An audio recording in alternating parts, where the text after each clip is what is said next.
আল্লাহ রাব্বুল আলামিন জুমার দিনটাকে কত গুরুত্বপূর্ণ করে সাজালেন।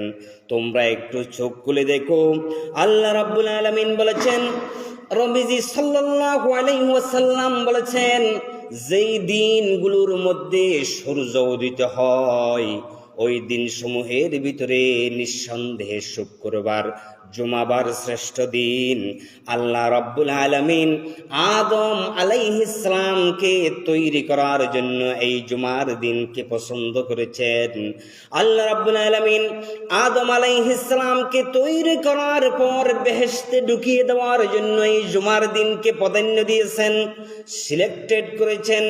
এবং আল্লাহ রাব্বুল আলামিন আদম আলাইহিস সালামকে জান্নাত থেকে দুনিয়ায় পাঠানোর জন্য এই জুমার দিনকে সিলেক্ট করেছেন, পছন্দ করেছেন। এরপরে রব্বুল আলামিন কিয়ামতটাও সংগঠিত করবেন এই জুমার দিনে। আল্লাহ রাব্বুল আলামিন এত গুরুত্বপূর্ণ সব কাজ এই জুমার দিন সংগঠিত করেছেন। এই জুমার দিনের গুরুত্ব কেন আজ উম্মতে মুহাম্মাদের মাঝে নাই? এত বেশি গুরুত্ব এই জুমার দিনে।